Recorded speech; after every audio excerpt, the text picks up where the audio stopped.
Hi everyone, following Luke Littler's absolutely stunning victory in the PDC World Darts last week, I watched all 3 episodes of Sky's new documentary, Dart Kings. It's a 3-part documentary about the 3 of the classic ever dart players, and it features a lot more.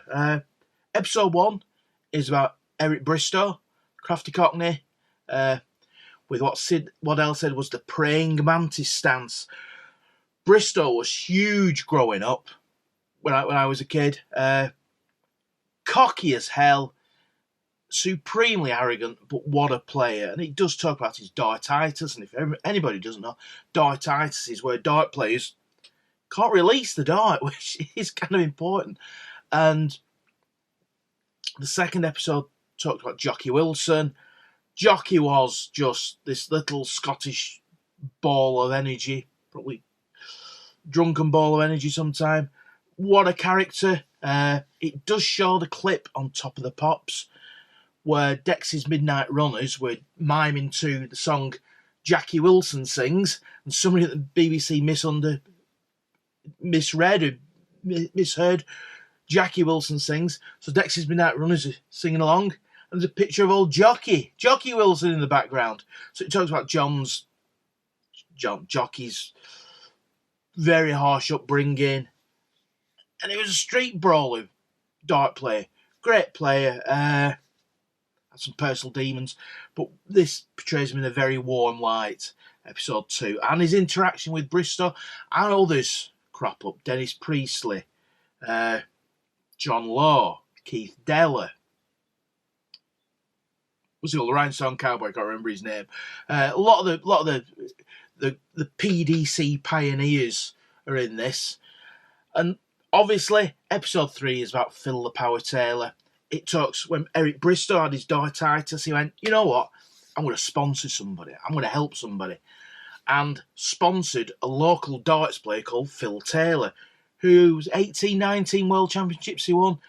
Unbelievable was Taylor. He was a machine. He really a winning machine. It's really got me thinking, how would Luke Littler go on against these 3? He'd do very well. Even though I thought Littler played better in the semi-final versus Stephen Bunting than he did in the final versus Van Barneveld. When Luke puts the hammer down, he's unstoppable.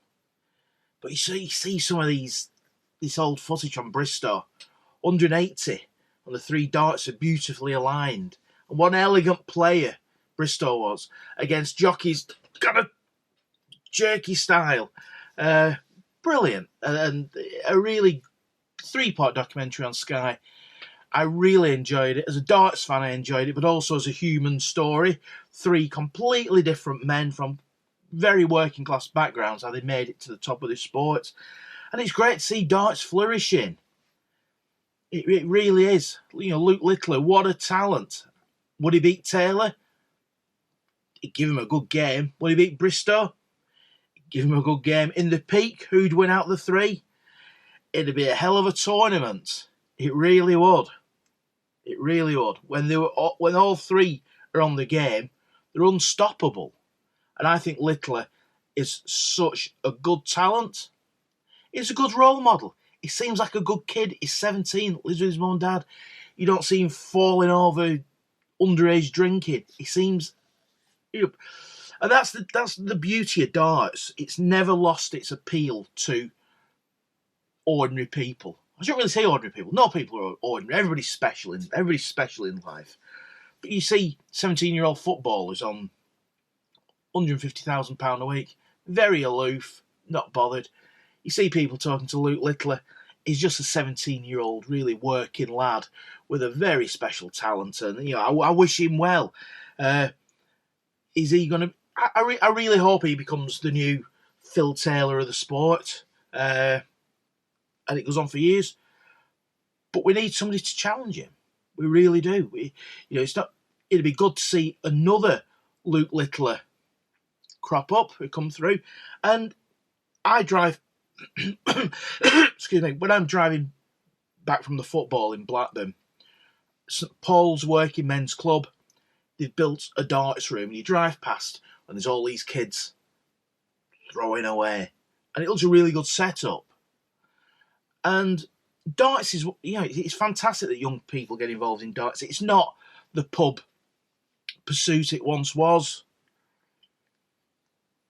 It's a really, really skilled sport, and to see kids having it as a channel. We're not talking about becoming the next world championship, but just as a hobby, as a sport they can participate in.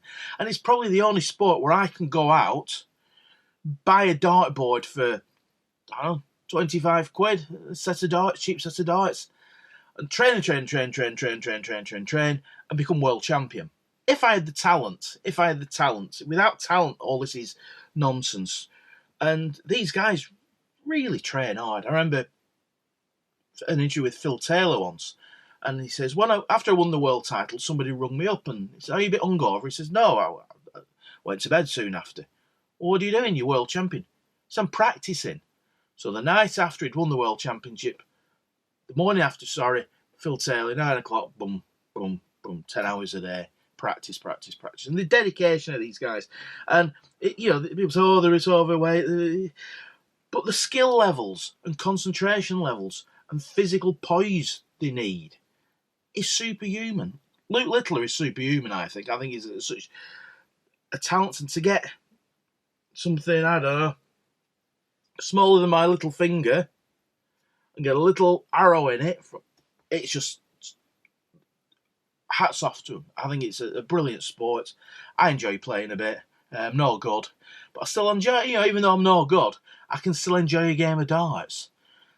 So, Dart Kings, if you're a darts fan and mildly interested in, some of the legends that have come before Luke Littler, check it out on Sky. It's a really good documentary, and I would recommend it.